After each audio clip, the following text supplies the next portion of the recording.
para tenerlo claro, ¿no? Bueno, pues al neonato se le puede referir como con ciertos términos. Esto va a depender de respecto, por ejemplo, a la edad de la gestación. Lo podemos llamar pretérmino, término o postérmino. También dependiendo del el tamaño, que este va a depender también del percentil en el cual se encuentre el peso. Por ejemplo, en los pequeños para la edad gestacional, pues se refiere a los que están por debajo del percentil 10. Están también los adecuados para la edad gestacional, que caen entre el percentil 10 y el 90, y los grandes para la edad gestacional, que pues estos rebasan el percentil 90. De acuerdo al peso, también los podemos como que dividir en bajo peso al nacer, que son los que pesan aproximadamente entre 1.500 y 2 kilogramos. Están los de muy bajo peso al nacer, que pesan entre 1 kilo y medio, y los que son extremadamente bajos de peso al nacimiento, que pesan entre 500 o 1.000 gramos o 1 kilo. También los podemos dividir de acuerdo a las semanas de gestación. Por ejemplo, si es menor a 33 semanas de gestación con 6 días, pero sin cumplir las 34 semanas, se les conoce como pretérmino temprano. Si caen entre las 34 semanas y las 36, pero sin cumplir las 37 semanas, son pretérminos tardíos. Y entre las 37 y 38 semanas se les conoce como término temprano, a término temprano, y entre las 39 y 40 semanas pues son ya a término, y mayor de las 41 semanas de gestación pues se les conoce como postérmino. Perdón, me equivoqué, era S en vez de R. Igual hay que tener en cuenta la diferencia entre prematuro y pretérmino, que no es lo mismo. La prematuridad pues se refiere, mencionaba la bibliografía, que pues es un recién nacido que tiene falta de maduración en ciertos órganos o sistemas. Ya entrando un poco a los términos de parto pretérmino y amenaza de parto pretérmino, tenemos que la amenaza de parto pretérmino va a ser un proceso clínico que va a ser, ya sea que tenga o no tratamiento, va a llevar al parto pretérmino, o sea, puede desencadenar un parto pretérmino. Y se va a caracterizar por contracciones uterinas, y también van a haber modificaciones cervicales, pero estas van a ser, no van a llegar a 5 centímetros de dilatación, que es lo que lo va a diferenciar de el parto pretérmino como tal, que ya va a tener una dilatación cervical mayor a 5 centímetros, y pues va a ser antes de las semanas 37 de gestación. Y entre las generalidades que nos mencionaba la bibliografía, tenemos que esta va a ser la primera causa de muerte infantil tras el primer mes de vida. Y y va a ser la segunda causa de muerte en menores de 5 años.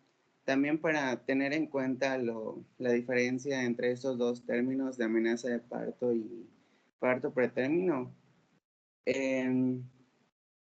Por ejemplo, la paciente puede tener una rotura prematura de membranas o incluso sangrado vaginal o hemorragia, pero estos no van a ser como que los determinantes de la definición de parto pretérmino, sino esta va a ser, sino los mecanismos que van a influir de manera determinante va a ser la presencia de las contracciones, que después vamos a ver cómo son en la clínica, y pues los cambios que se va a dar en el cuello, en el cervix de la paciente. Bueno, en cuanto a la amenaza de parto pretérmino, tenemos que en cuanto al origen, pues puede ser idiopático en el 50% de los casos. También puede estar asociado a ruptura prematura de membranas en el 25% de los casos, y ya sea por intervención que decidamos pues que se lleva a cabo el parto, o puede ser iatrogénica, igual en un 25% de los casos.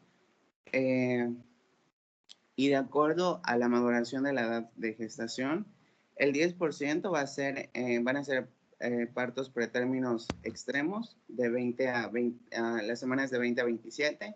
En otro 10% igual se van a encontrar los que se dan de manera moderada entre las 28 y 31 semanas, y las que son leves, que van de las 32 a 36 semanas, que son la mayoría.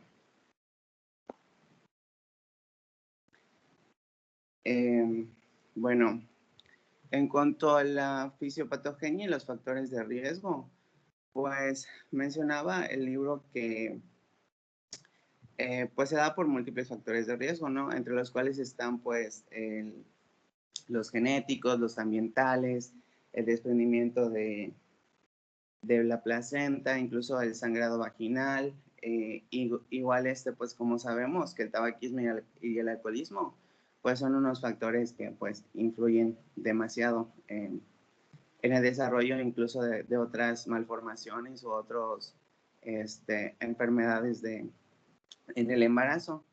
Y también mencionaba el libro que la enfermedad periodóntica ya estaba documentada como una posible, un factor de riesgo que podría desencadenar el parto pretérmino. También estaban los intervalos entre los embarazos, y se mencionaba que estos, o sea, lo podían desencadenar si se daban si pasaban menos de 59 meses o incluso menos de 18 meses de que la paciente se vuelva a embarazar. Y pues un factor muy importante, igual que se recalcaba, eran los partos pretérminos previos, o sea, en las gestaciones previas. En cuanto a la fisiopatogenia, tenemos que, como ya había mencionado, pues puede ser de manera idiopática, donde pues se desencadena el parto sin que se rompa las membranas, sin que haya una ruptura prematura de membranas. Y pues se mencionaba que existen 4 causas directas para el desencadenamiento de los partos pretérminos. El primero sería pues el que les mencioné hace rato, de que pues no se conoce la causa. También está el espontáneo sin rotura de las membranas. Está el que es causado por la ruptura prematura de membranas. Y también las que se hacen por el parto pretérmino, que se hace por indicación ya sea por materna o fetal, o sea, que tengamos que interrumpir el embarazo. Y también están los nacimientos múltiples de alto orden, como los gemelares. Y en cuanto al mecanismo que se da por espontáneo, a veces sin que haya ruptura de membranas, está la distensión uterina, el embarazo múltiple que ya les había mencionado. También mencionaban que está el estrés materno-fetal, la isquemia uteroplacentaria, la disfunción cervical y las infecciones de los cuales voy a hablar un poquito más. En cuanto a la distensión uterina, tenemos que esta pues va a estar muy marcada debido a que cuando se dan embarazos múltiples o cuando hay polidramios, y pues esta va a ser porque se va a iniciar la expresión de proteínas que van a estar asociadas a las contracciones que se van a conocer como CAP en el miometrio, y pues se van a expresar los genes que van a codificar para estas proteínas, y también para los receptores de oxitocina y para las de prostaglandina.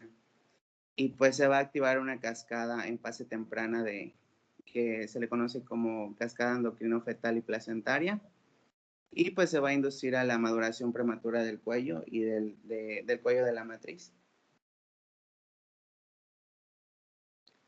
Otro mecanismo sería el estrés materno-fetal, que pues el estrés está definido como un estado o circunstancia que va a perturbar el funcionamiento, ya sea psicológico o fisiológico pues en este caso de la paciente, ¿no? Entre los ejemplos, pues tenemos los que son estresantes, que están las restricciones de nutrientes, está la obesidad, la infección, la diabetes, incluso la violencia psicológica o física en este caso. También mencionaba la depresión y el síndrome de estrés postraumático. Y pues los efectos que va a tener estos desencadenantes va a ser puede hacer que el feto nazca muerto, el parto pretérmino como tal, y también puede ser que haya un desarrollo normal del feto. Bueno, como mencionaba hace rato de la activación del eje, pues va a producir unos niveles aumentados en suero materno de la hormona liberadora de corticotropina. Y pues esto va a elevar la producción de hormonas esteroideas tanto en el feto como en la madre, y pues se va a proveer la temprana pérdida de la inactividad uterina. Y fisiológicamente, pues esta elevación prematura de los niveles de estrógeno, va a alterar igual la inactividad miométrica, y pues va a acelerar la madurez cervical, como mencioné hace un momento. En cuanto a las infecciones, pues mencionaba que el 20 o 30% de estas causas pues se va a deber a una infección. El 25% va a ser a causa de infección de vías urinarias, y la principal causa pues va a ser Escherichia coli, o también puede ser Streptococcus de grupo B. También podría ser por una infección cervicovaginitis, en la cual pues tiene una incidencia del 50%, y la que participa principalmente aquí es la Gardnerella vaginalis. Igual puede estar tricomona o cándida. Pues los mecanismos por los que las bacterias llegan a los tejidos intrauterinos se va a dar por tres maneras. La primera, pues puede ser por transferencia fetoplacentaria, o por una infección sistémica de la madre que se la pase al feto. O también puede ser por flujo retrógrado, donde pues va a haber la infección de la cavidad peritoneal, de las vías de las trompas de falopio, perdón. Y también puede haber una infección ascendente, donde las bacterias van de la vagina y del cuello hacia el útero. En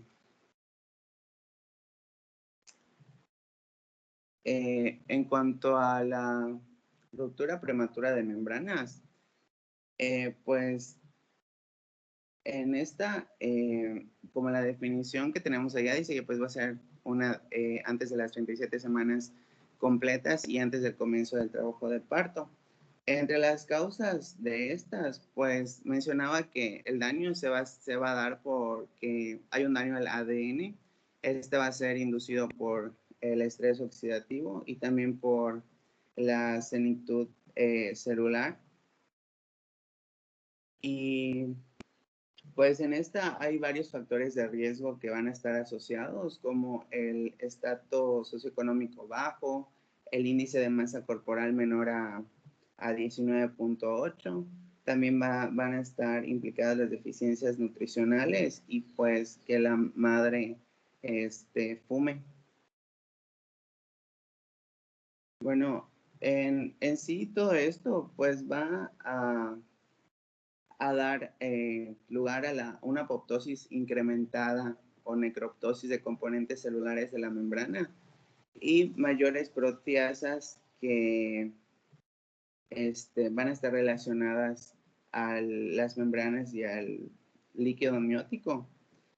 Y en sí cuando sucede la ruptura de la membrana, va a haber una actividad de la trombina que va a activar las metaloproteinasas, y se va a dar una síntesis de prostaglandinas. Por lo cual, por medio ya sea de las endotoxinas bacterianas o del factor de necrosis tumoral alfa, va a provocar una liberación de la fibronectina fetal, que después de pero más adelante este va a ser como que un marcador para diagnóstico, el nivel de fibronectina fetal. Entonces todo esto va a dar lugar a una síntesis aumentada de la prostaglandina E, que van a promover igual la maduración cervical y pues las contracciones uterinas, lo cual va a llevar a que se desencadene el parto. ¿Hasta aquí alguna duda o algo que quiera comentar, doctora? Gracias, Brandon. No sé si me escuchan bien, por un ratito como que se cortó un poco la comunicación. No, yo creo que está bastante completo. Aquí lo que tenemos que tener en consideración es el hecho de que tenemos que tener bien en cuenta los factores de riesgo.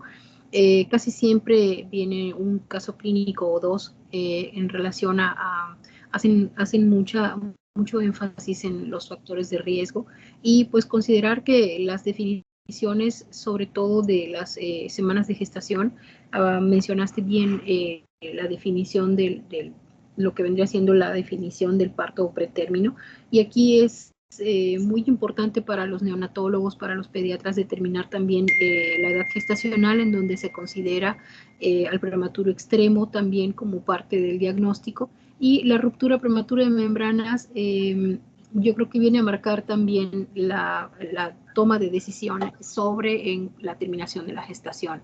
Las tablas, o por así decirlo, nos basamos en una serie de valoraciones para poder establecer el manejo de las pacientes, que supongo que lo vamos a ver más adelante.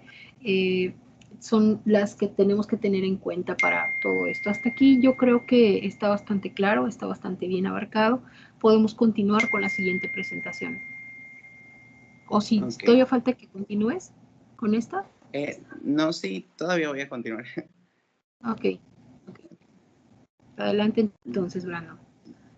Bueno, ya pasando un poco más a la clínica, pues tenemos que la paciente puede presentar síntomas tempranos que van a hacernos pensar en una amenaza de parto pretérmino, como son el dolor abdominal bajo o los calambres. También puede estar el dolor lumbar, puede sentir una presión pélvica, puede haber flujo vaginal aumentado, incluso manchas de sangrado.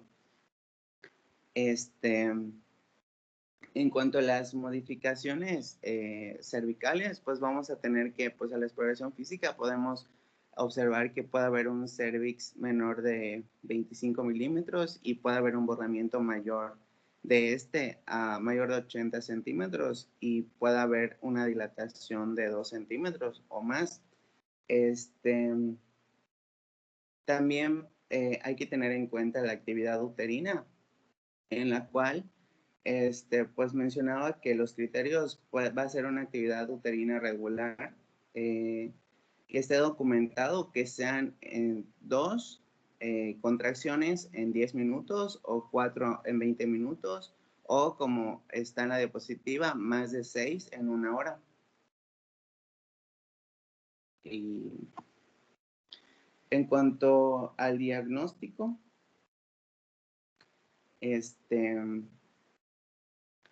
pues aquí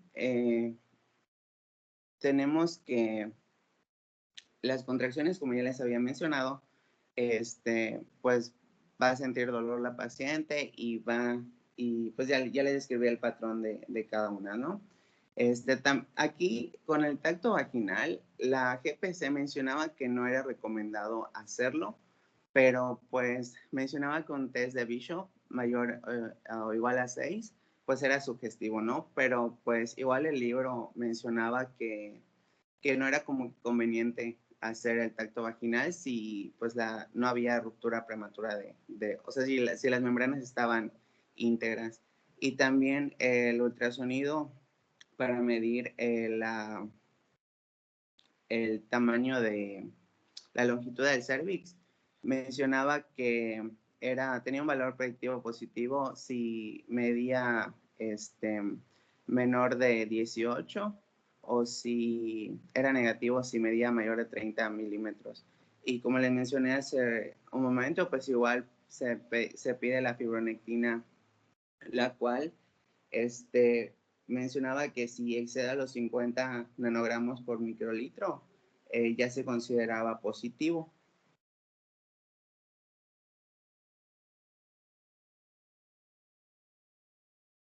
En cuanto a la conducta obstétrica, que es lo que mencionaba hace un momento la doctora, con lo que nos vamos a basar para tomar decisiones,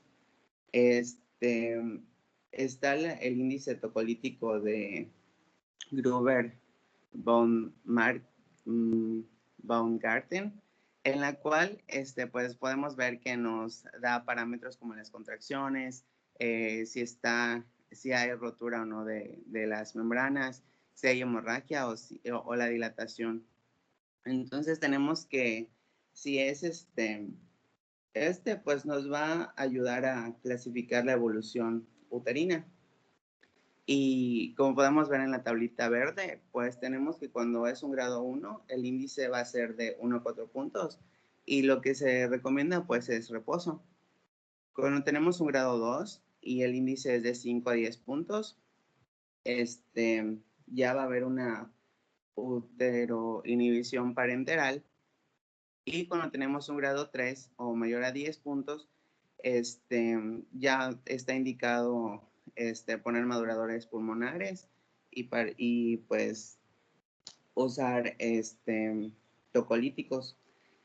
Incluso una puntuación de 6, pues obviamente con una dilatación más de 2 centímetros, pues nos va a decir el porcentaje o sea, la posibilidad que tenemos de detener el parto para que el bebé no nazca. O sea, en sí, esto nos sirve para que nosotros podamos hacer uso de los tocolíticos y pues del manejo de la paciente para que pues el bebé se quede más tiempo pues dentro de la madre. Y como vimos en la tablita anterior, pues hay unas contraindicaciones que nos dan puntajes. Entre estas, pues tenemos que entre las fetales está la muerte intrauterina, la malformación fetal incompatible con la vida, pues cuando hay pérdida del bienestar fetal, cuando el embarazo es mayor a 37 semanas de gestación, y entre las maternas tenemos la preeclampsia o eclampsia grave, una infección intrauterina, hemorragia materna y pues las contraindicaciones o sea, para el fármaco, si no se le puede dar a la madre, si existe alguna contraindicación. En cuanto al tratamiento, pues tenemos que valorar, o sea, hay muchos factores que tenemos que tomar en cuenta, como por ejemplo las complicaciones si tuvieran la madre o el feto. Como por ejemplo la ruptura de membranas o por ejemplo si tiene hemorragias, ¿no? Entonces también hay que checar por ejemplo, en cuanto a lo que tenemos que ver en la madre, pues son las condiciones cervicales.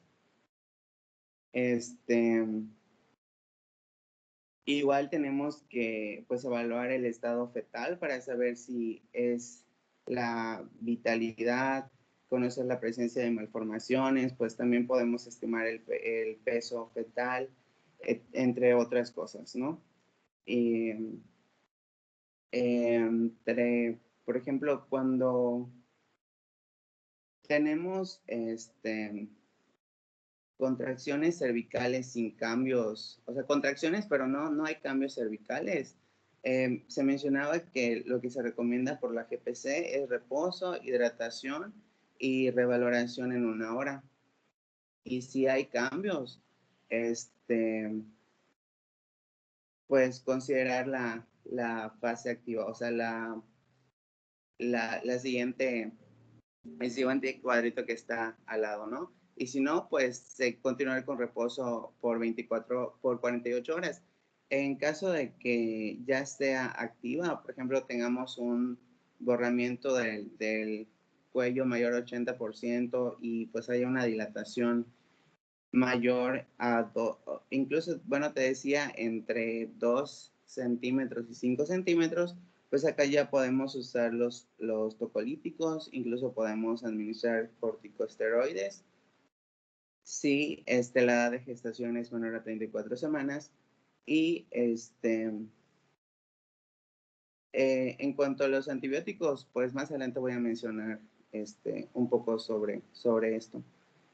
Y pues, por ejemplo, cuando ya está el parto pretérmino inminente, cuando ya pues pasa de 5 centímetros la dilatación y pues ya van a nacer el bebé, pues es lo único que tenemos que hacer es recibir el producto, pero obviamente valorando todos los factores que puedan existir, ¿no?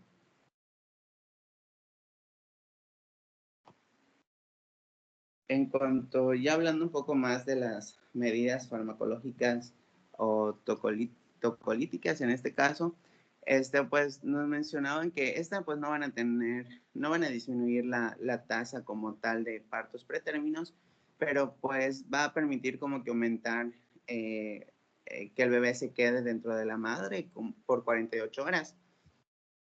Pues obviamente siempre vamos a usar el que sea más eficiente, que me parece que el que más se usaba es el atosiban, el cual es un antagonista de oxitocina, pero pues obviamente tiene efectos adversos igual. También se puede usar el nifedipino, que es un bloqueador de los canales de calcio, la indometacina, que es un inhibidor de las prostaglandinas, y la el ritodrine. En cuanto al atosiban, que les mencionaba que pues es como que el que más se usa o el tratamiento de primera línea, este va a tener un esquema específico que se va a usar durante 48 horas y usualmente pues responde bien la paciente.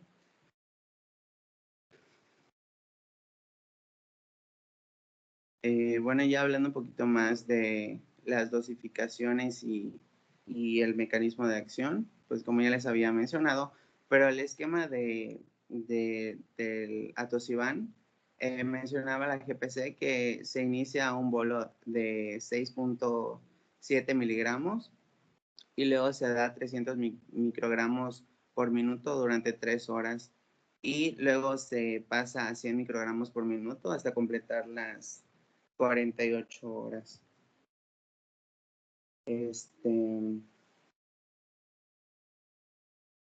En cuanto al nifedipino,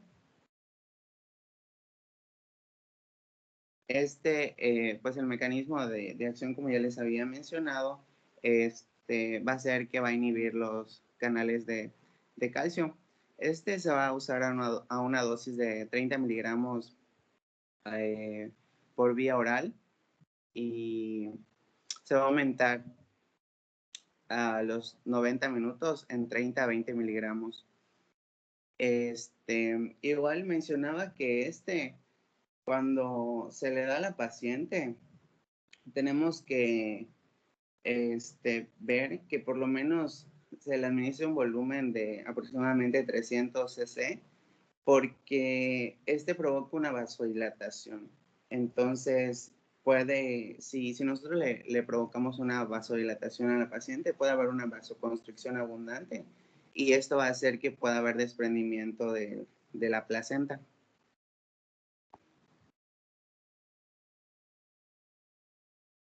En cuanto a la ritrodrina, pues esta va a tener una actividad beta-2 adrenérgica, va a actuar tanto en el músculo liso como en el riñón y el páncreas. Les mencionaba que igual entre los efectos adversos que se pudieran observar, podría ser una sobrecarga de volumen en las pacientes. Pero pues la dosis es de 50 a 100 miligramos por minuto, aumentando 50 miligramos por minuto cada 15 a 20 minutos, con una dosis máxima de 300 miligramos intramuscular. En cuanto a la indometacina, pues esta va a inhibir la síntesis de prostaglandina E2 y la dosis va a ser de 150 a 300 miligramos al día, con una dosis inicial de 100 miligramos o 200, ya sea por vía rectal, o creo que era por vía oral. Y entre los efectos adversos tenemos que esta puede causar insuficiencia renal, nefritis intersticial, úlcera péptica, trombocitopenia. Incluso pues se ha documentado que en los recién nacidos a veces puede desencadenar sepsis o hemorragia intracraniana. Igual, con respecto al sulfato de magnesio, pues no es como que la primera opción, pero pues sí se mencionaba como que se podía usar con una dosis de carga de 4 gramos y con un mantenimiento de 2 gramos por hora. Pero en esta tenemos que vigilar la uresis de la paciente y entre otras cosas. Igual mencionaba que podía causar edema pulmonar, sobrecarga de volumen en las pacientes. Y en el cuadrito gris de abajo, pues están los niveles terapéuticos que se deben utilizar. En cuanto a la indometacina, se mencionaba que también estaba contraindicada después de las semanas 34, porque esta causaba un cierre prematuro del conducto arteriovenoso. Y pues aunque también podría ser como que un tratamiento para el polidramios, pero igual pues tiene que estar controlado porque puede causar oligohidramnios. Y creo que la terbutalina, como comentario, antes de pasar a los otros puntos, no sé si, creo que ya no se usaba actualmente. Bueno, el libro mencionaba que casi ya no se usaba, pero no sé. Entonces, yo me quedo con lo que les dije, que creo que el tratamiento, bueno, no creo, el tratamiento de elección sería el atosiban. Y pues hasta aquí no sé si quiera mencionar algo, doctora.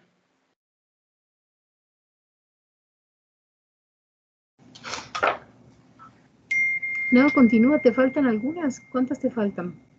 Me faltan como 2, creo, 3. Sí, está bien. Ahorita que termines, ya hablar, ahorita que termines. Ok. En cuanto a los antibióticos, pues toda la literatura mencionaba que si la bolsa está íntegra, pues no existe beneficio. No se ha demostrado beneficio, pero se puede usar, por ejemplo, en situaciones cuando hay corioamnionitis y esta es colonizada por estreptococo beta. Y también, por ejemplo, si la paciente pues llega con alguna infección, ya sea de vía urinaria o cervicovaginitis, pues mencionaba que el tratamiento que se le va a dar pues va a ser el tratamiento para esas infecciones, ¿no? En cuanto a los corticosteroides o corticoides, se van a usar en todas las mujeres de 24 a 34 semanas de gestación y los que se usan son la betametasona y la dexametasona. La betametasona va a ser a dosis de 12 miligramos intramuscular. Puede ser 2 dosis cada 24 horas. Y de la dexametasona van a ser 6 miligramos intramuscular, 4 dosis cada 12 horas. Y pues estas van a estar contraindicados en la corioamnionitis evidente, en la tuberculosis y en la porfiria.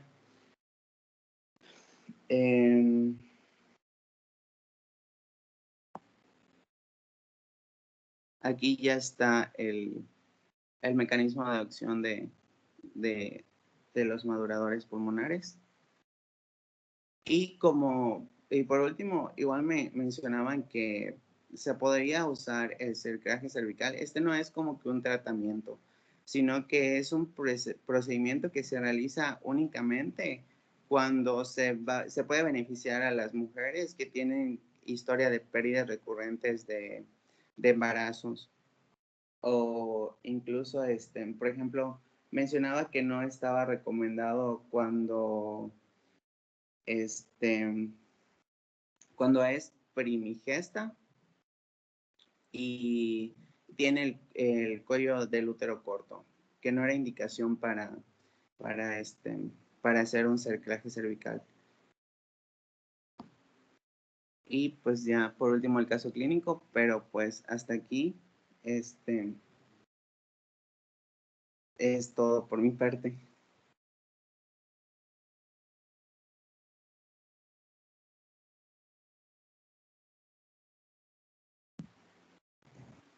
Brandon, una pregunta. Según, si tú revisaste esta parte del tema, ¿no? Sí. ¿Por qué crees tú o por qué creen que el tratamiento, por decirlo así, cuando inician la inducción de la madurez pulmonar, si tenemos una paciente con 32 semanas que pues le iniciamos su manejo con, vamos a suponer que no hay betametasona, pero tienes ahí un esquema de dexametasona?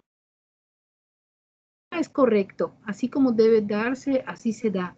Pero ¿qué sucede después cuando le demos de alta a la paciente?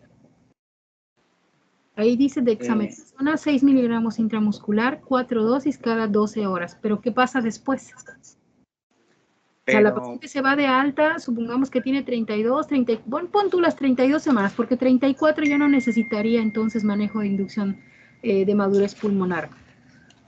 ¿Qué hacemos con esa paciente que se va? Ya le pusimos sus 4 dosis cada 12 horas de 6 miligramos, pero después, ¿cómo la ayudamos? ¿Qué debemos hacer?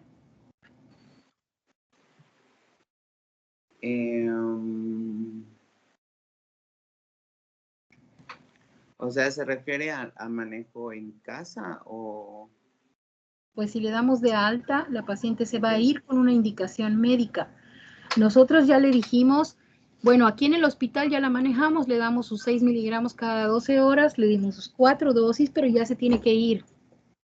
O sea, me refiero a qué dice después de lo que investigaste, de lo que leíste al hacer esta diapositiva, qué es lo que encontraste en relación al manejo de esa paciente que tiene 32 semanas, por ejemplo, que se va a su casa, el manejo domiciliario.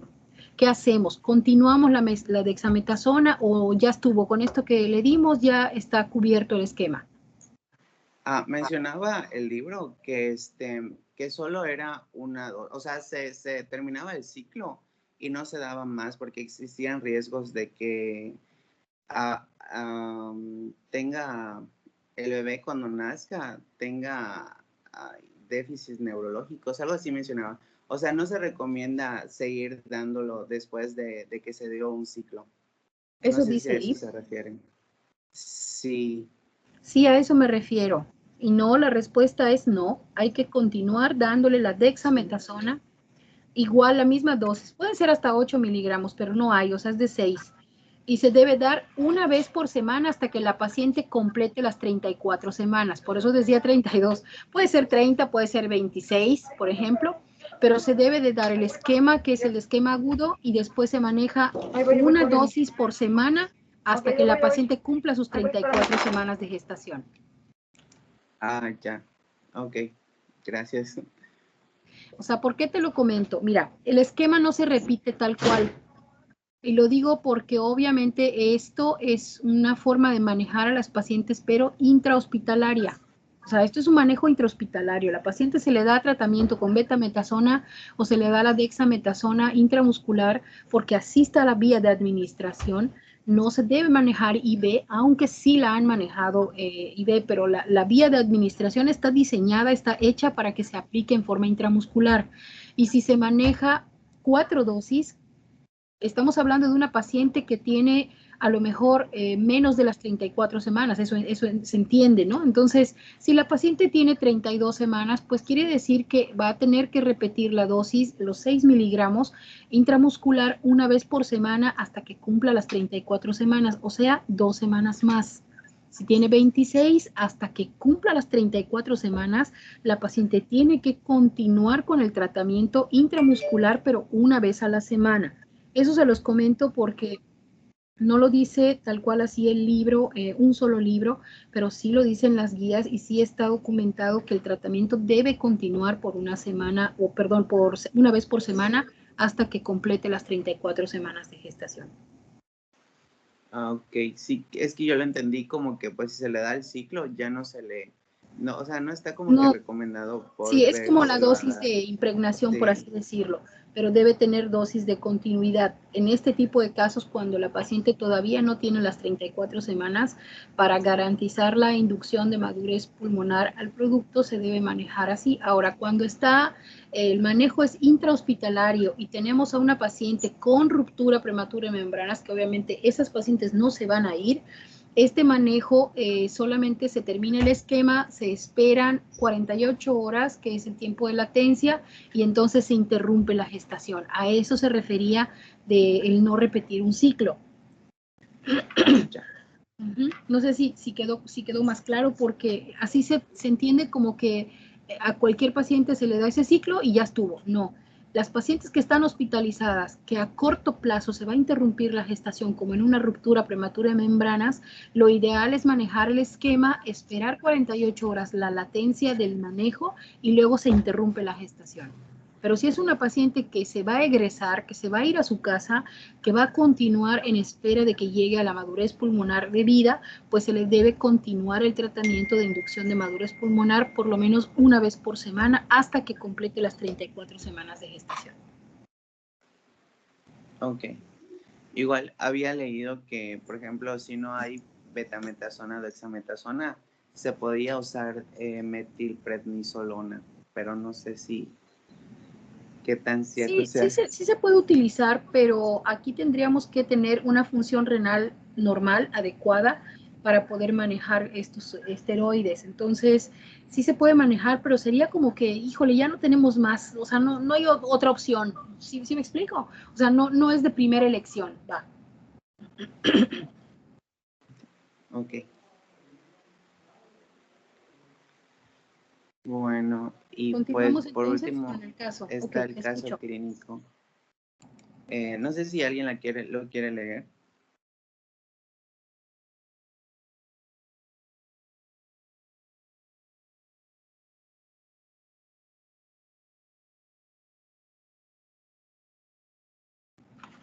Podemos invitar a alguien de los compañeros, ¿eh? Puedes designar a alguien. Pues, Melissa, ¿quieres leerlo? Porfa. Sí, ya voy. Mujer gestante de 39 años, multípara de 32 semanas de gestación, que acude de urgencia refiriendo sensación de tensión abdominal intermitente, moderadamente dolorosa, de 4 horas de evolución. Niega comorbilidades, fumadora de 15 cigarrillos al día, no consume alcohol ni drogas. Refiere infecciones repetidas por E. coli en la semana 18 y 26 de gestación, que precisaron antibioterapia. A la exploración física, borramiento del cérvix de menos del 60% y dilatación cervical de 2 centímetros. Gestas 3, partos 1, cesáreas 0, abortos 1, hijos vivos 2. Pues con respecto al caso clínico y con lo que ya vimos, pues allá tenemos, bueno, alguien puede como que analizar el caso,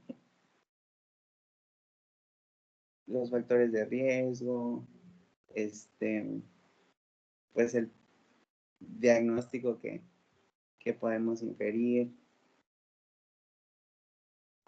Pues dentro de los Creo que es, factores de... Sí, dentro de los factores de riesgo que ya habías mencionado, pues está el que es fumadora, las múltiples, bueno, las infecciones, pues podríamos pensar en que pues la paciente ya está en trabajo de parto por el borramiento y la dilatación, aunque pues tiene dolor No hay nada de la ruptura de las membranas, pero pues ya tiene de antecedente el aborto. Ajá, o sea, pues obviamente faltaría como que se haga la exploración física un poco más a detalle y todo lo demás, pero pues en sí como que lo que quise pues reflejar en el caso del clínico fueron como que los factores de riesgo y pues lo que les mencioné hace un momento que dijo la doctora que era como que un poco que era importante, ¿no?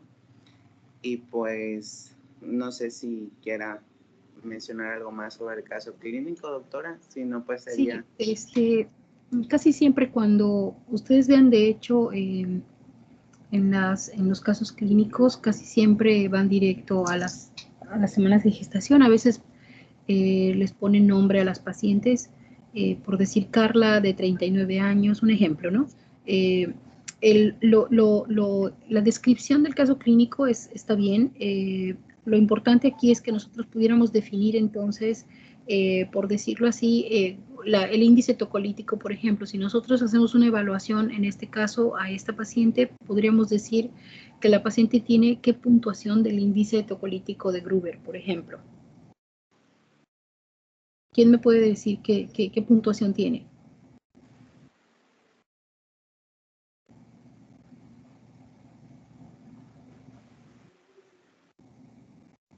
Dice borramiento y dilatación.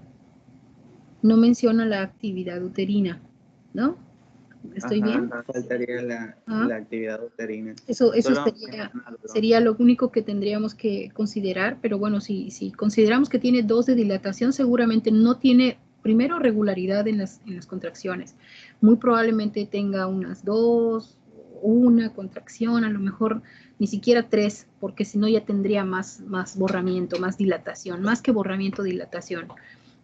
Pero podríamos integrar nosotros una valoración o una puntuación, y lo importante de la puntuación del índice tocolítico de Gruber es que nos da un porcentaje de uteroinhibición. Eso significa que podemos saber qué tanto es el porcentaje de uteroinhibición en este caso, por ejemplo, ¿no? ¿Qué hacemos con esta paciente?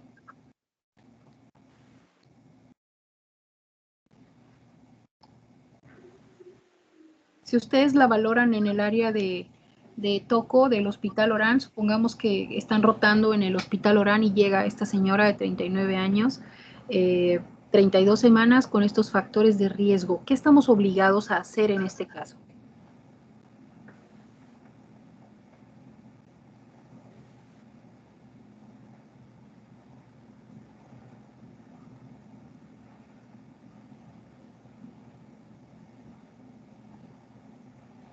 ¿Sería conveniente darle esteroides, doctora, pues porque ya tiene datos de dilatación, ¿no? Así es. Tenemos que por lo menos ayudarla para que a sus 32 semanas de gestación pues ya inicie o tenga. Lo más seguro es que ya haya empezado, ¿verdad? Pero pues hay que cubrirla y protegerla. ¿Por qué? Porque ya tiene modificaciones cervicales.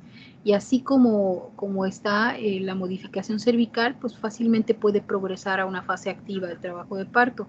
Tendríamos que confirmar la edad gestacional, tendríamos que evaluar las condiciones de la placenta, las condiciones del líquido amniótico, la integridad de las bolsas. Entonces tenemos que hacer, lo primero que tenemos que hacer es su ingreso, obviamente, porque tiene borramiento y modificaciones cervicales. Si la paciente es multípara, probablemente eso sea un factor de riesgo que a lo mejor no nos dé una evaluación adecuada de la dilatación cervical, pues porque las multíparas casi siempre tienen el orificio cervical permeable. Lo que tendríamos que confirmar es la actividad. Si tiene la actividad uterina regular, pues entonces la paciente tendría que hidratarse. Tendríamos que ingresarla para hidratarla, pero lo primero que tenemos que hacer es un ultrasonido. En el ultrasonido nosotros tendríamos forzosamente que evaluar la cantidad de líquido amniótico, las características del líquido, ¿cómo se dice? La información de la madurez placentaria, que eso también es importante y es un dato que necesitamos también evaluar. Y obviamente también en el ultrasonido ver la longitud cervical, que aunque nos dice que tiene más del 50% de borramiento, o sea, estamos hablando, no, dice, perdón, borramiento del cervix menor al 60%. Eso es, ¿así está bien? Pues así lo Así mencionaba el estaba. caso clínico. Sí, pero creo que sí. Bueno, el caso es que nosotros tenemos que evaluar todas estas condiciones a través del ultrasonido. Tenemos que pedir un ultrasonido pélvico. ¿Qué pasaría si no hay el ultrasonido pélvico? Nos dicen que no llegó el radiólogo. ¿Qué podemos hacer?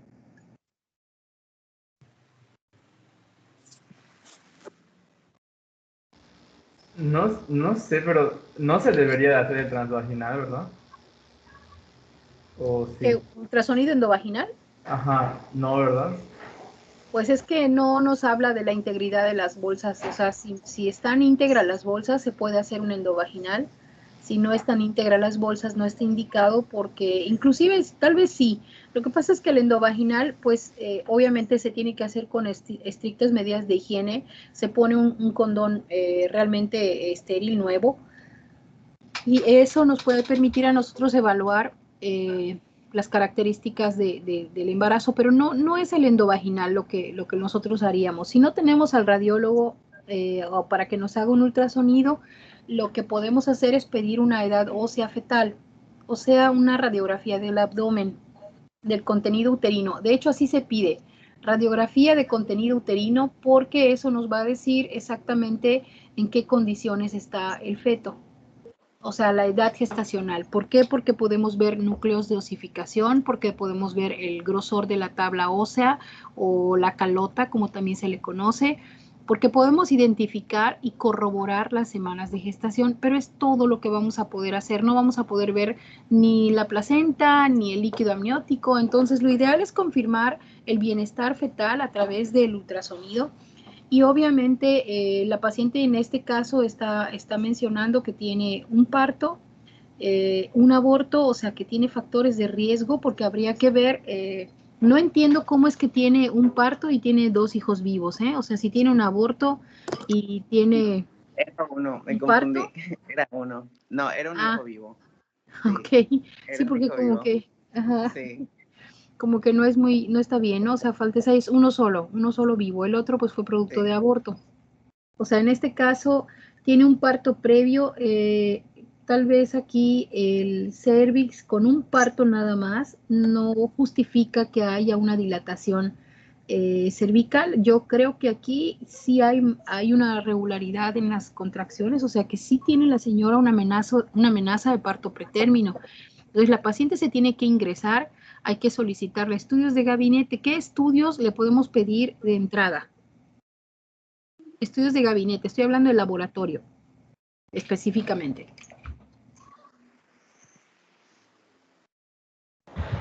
Un ego.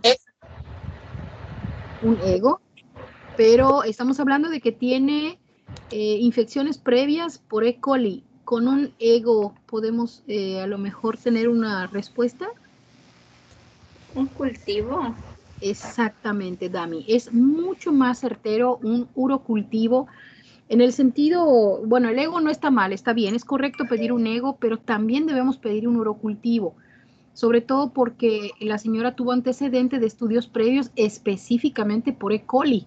Y esto quiere decir que muy probablemente la E. coli no se haya erradicado por completo. Tenemos que asegurarnos de que la paciente no tenga esta bacteria o que a lo mejor no tenga otras. Entonces hay que pedir un urocultivo, no solamente es el ego.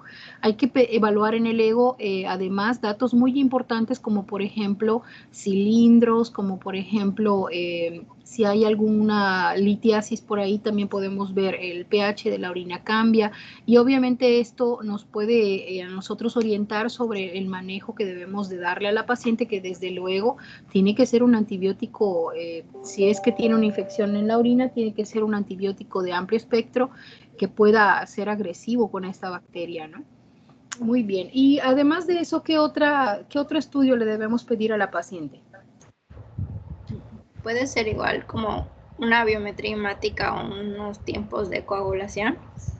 La biometría hemática sí es correcto. Los tiempos de coagulación, ¿por qué? Ay, bueno, es que recuerdo que pues cuando rotamos siempre como que se los pedían igual, supongo que por si en algún momento pues hay que meter a la paciente pues a cesárea, no sé, para ver cómo está.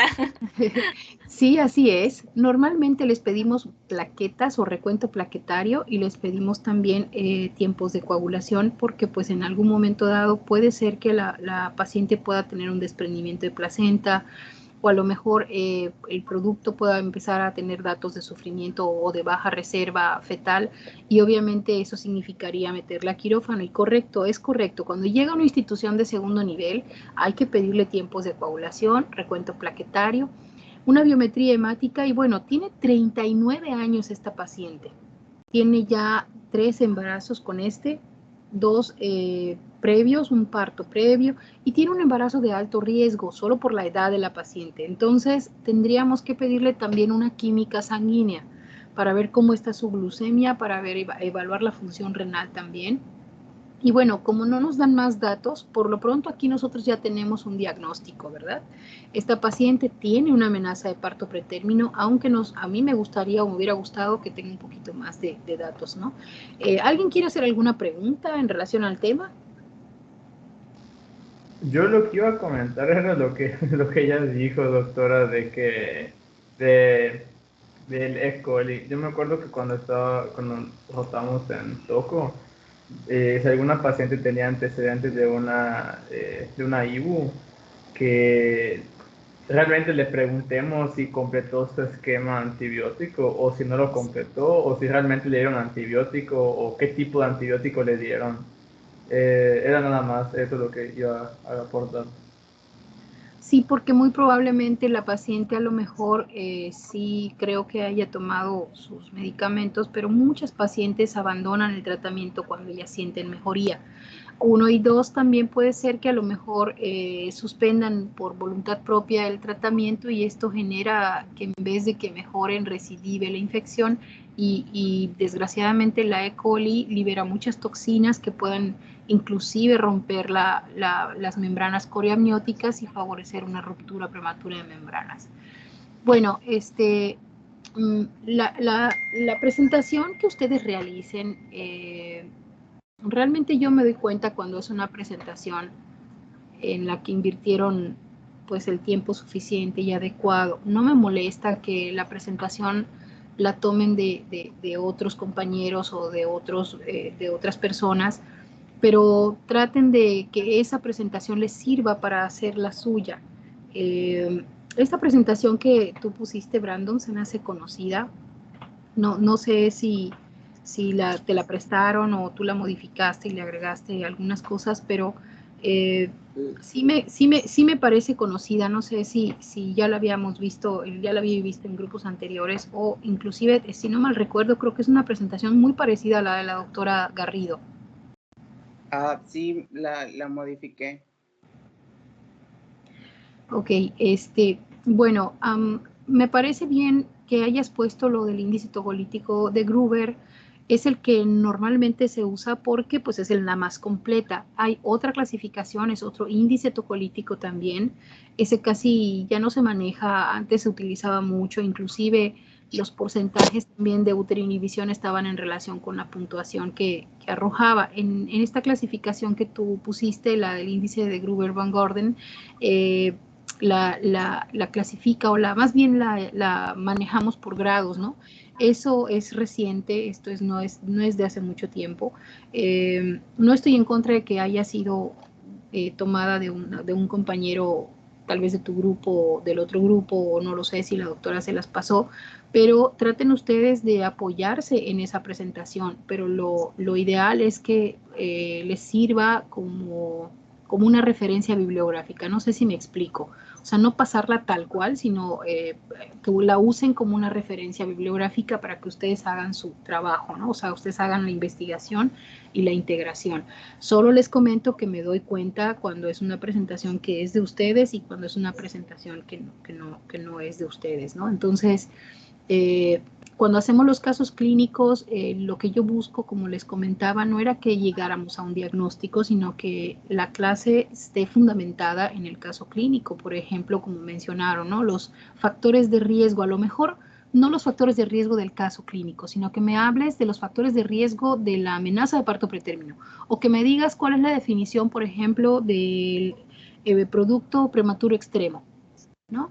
Cuando veamos restricción de crecimiento, no sé, a lo mejor podemos poner un caso clínico en donde diga, el caso clínico, ustedes puedan hacer preguntas dirigidas al contexto del tema, no para hacer el análisis del caso clínico. No sé si me explico.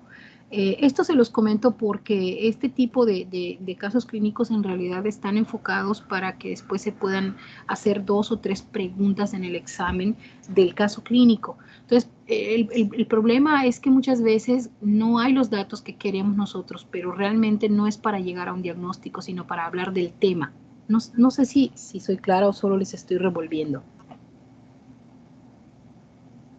O sea, me interesa que el caso clínico lo pongan y hagan 2 o 3 preguntas, no enfocándose al diagnóstico, no para que tus compañeros sepan el diagnóstico, sino para que sepan el tema. O sea, tú puedes preguntar, puedes poner este caso clínico y la pregunta puede decir, por ejemplo, los siguientes son factores de riesgo para la amenaza de parto pretérmino. Y pones allá 2, 3 respuestas, 4 de opción múltiple y tienen que seleccionar una. Esa pudiera ser una forma de ejercicio y a lo mejor otra pueden ser preguntas abiertas o pueden ser de verdadero y falso.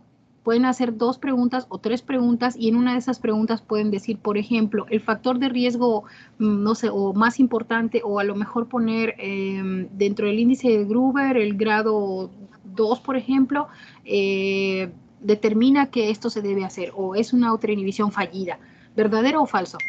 Y preguntarle a uno de tus compañeros no sé si me explico, no es para analizar el caso clínico, sino es para hablar del tema que ya se trató. Entonces, en teoría, si se pone después de la clase, todos deberíamos contestarlo y correctamente, ¿no? O sea, todos deberían contestar correctamente las preguntas. Si se pone antes del tema, pues puede servir para desarrollar el tema mediante el caso clínico. Pero, o sea, no estoy diciendo que esté mal, Brandon, ¿eh? O sea, nada más aclaro, estoy comentando y haciendo una crítica constructiva para que los temas en donde hayan caso clínico nos sirvan para poder, pues a lo mejor acostumbrarnos a este tipo de casos clínicos que nos sirven para evaluar un tema. Sí, doctora. Ok, bueno. Bueno, pues, ¿alguien quiere hacer alguna pregunta más? ¿Algún comentario? Doctora. Sí. Yo tengo una pregunta. En este caso que estábamos comentando, ¿valdría la pena hacerse lo que son las pruebas para una ruptura prematura, de una ruptura de membranas pretérmino? Porque veía que pues tiene los factores de riesgo, pero no sé si se acostumbran a hacer. No, de rutina no, mi vida. Si la paciente tiene o refiere salida de líquido, sí. Y lo que tendríamos que hacer es evaluar la medición. Tal vez si no podemos hacer la de Freeland, a lo mejor sí podemos hacer la pendiente máxima. O sea, la otra forma de evaluar la cantidad de líquido amniótico, el otro índice. Pero esto realmente lo hacemos por lo general cuando la paciente nos refiere que hay salida de líquido. Si no tiene salida de líquido, por lo general no lo hacemos de rutina, por así decirlo. Gracias, doctora. De nada, hija.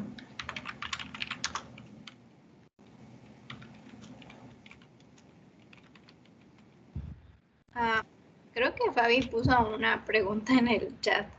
Lo estoy contestando. Normalmente cuando pedimos la fibronectina fetal, esto lo hacemos cuando las pacientes tienen un historial sin antecedentes de amenaza de parto pretérmino, o sea, que no tienen embarazos previos que hayan terminado prematuros, por ejemplo, ¿no? Cuando el embarazo se desarrolla aparentemente bien y empieza a haber una sintomatología o un antecedente, nosotros tenemos que pedir la fibronectina porque a lo mejor hay algún antecedente que no estemos considerando o valorando. ¿Tú levantaste tu mano también, Dami? Ah, sí. Bueno, es que tenía una duda porque vi que preguntó lo del borramiento, o sea, de cómo estaba el borramiento.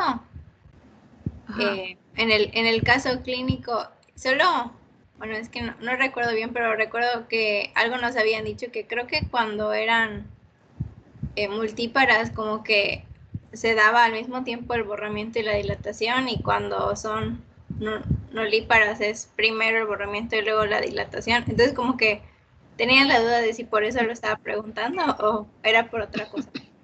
Sí, porque es que muy probablemente a lo mejor cuando se hacen los casos clínicos, y yo por ejemplo, antes cuando pues daba las clases presenciales, casi siempre bueno, y también cuando tenía la oportunidad de estar en la Toco, ahorita realmente donde estoy es más administrativo que operativo, pues yo tomaba los casos clínicos de mis pacientes, o sea, de las pacientes que estaban en Toco. Y pues a veces sí ponía lo que se hacía en la valoración, o sea, no eran inventados los datos, no sé si me explico. Y muchas veces cuando no tienes a la paciente en sí y haces un caso clínico, o sea, tú lo armas, tú lo construyes, pues tienes que cuidar que sea congruente la exploración física con lo que estás presentando. Entonces, a veces también pasa que en los libros, por ejemplo, que hay también libros de preguntas en obstetricia, en ginecología, de repente a veces ponen una exploración física que no es congruente con el caso clínico. Por eso pregunté, pero también tiene mucho que ver la paridad de las pacientes para poder evaluar bien el borramiento y la dilatación.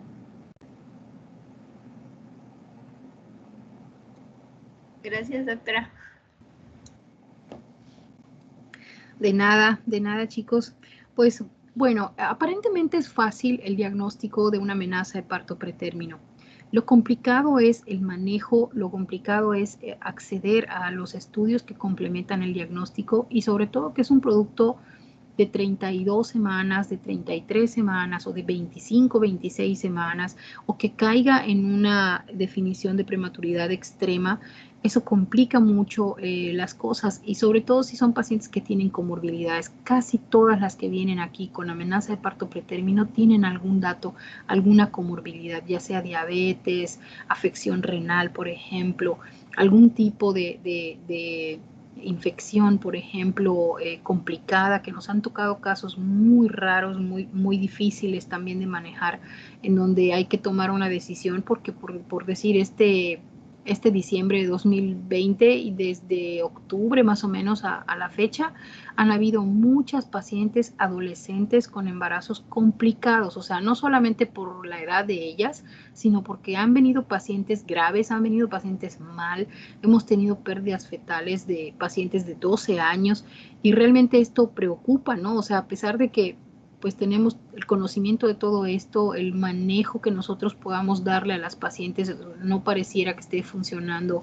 correctamente, ¿no? Sobre todo la educación desde el control prenatal, desde las comunidades, porque pues las pacientes se siguen embarazando y lo malo es que son complicadas, o sea, vienen complicadas. Entonces sí nos preocupa mucho, ¿no? Hay que revisar bien estos datos, estas curvas, estas tablas, por ejemplo, el manejo, la información que nosotros le demos a las pacientes. Tienen que entender que el manejo con antibióticos se debe completar para que el agente etiológico pues se pueda eliminar, porque de hecho nosotros damos antibióticos, pero lo ideal es tener antes y después un estudio de urocultivo para poder evaluarlo. Correctamente, como preguntan, urocultivo con antibiograma es lo más fácil y es lo mejor que podemos tener porque nos dice la resistencia que pueden tener algunos medicamentos, algunos agentes a los medicamentos, ¿no? Sobre todo la E. coli, que hace mucha resistencia muy rápido. Entonces, obviamente sí, es válido pedir un urocultivo con antibiograma.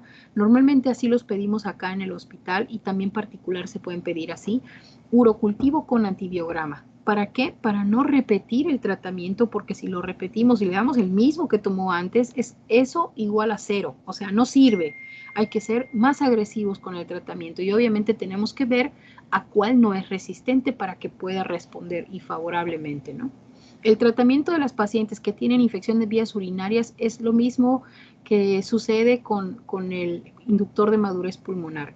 Terminando la dosis del esquema, la paciente debe de tomar diario un antibiótico, una pastillita hasta que nazca el bebé. Específicamente algún macrólido como las macrodantinas, por ejemplo, la nitrofurantoína. Es un medicamento que puede manejarse la dosis del tratamiento agudo del esquema, y después de que termine o cumpla sus 7 o 10 días de tratamiento, la paciente debe seguir tomando como si fueran vitaminas una pastillita de nitrofurantoína de 100 miligramos hasta que finalice su embarazo. Eso la va a proteger de recidivas, la va a proteger de la infección, pero pues obviamente eso hay que informárselo a las pacientes, ¿no? Pues muy bien, muchas gracias por su participación. Les recuerdo nada más que estén pendientes de hacer un buen trabajo de su presentación a la hora de dar la clase, de tener la clase. Estoy pendiente de todos, estoy pendiente de su participación también.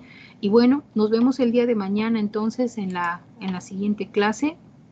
Aquí creo que están todos todavía en la clase, ¿verdad? Los tengo a todos acá. Muy bien, jóvenes, si no tienen alguna otra pregunta o algún otro comentario, nos vemos mañana. Que tengan buen provecho, cuídense mucho, bonita tarde. Gracias a todos. Gracias, doctora. Muchas gracias, doctora. De nada, Raizer. Gracias. Nos vemos, Andrés. Gracias, Dami, Jaime, Cristel, Dianey, muchas gracias por su participación. Gracias, Brandon. Hasta luego, doctora. Hasta luego. Hasta luego. Bye. Hasta mañana, doctora. Hasta mañana.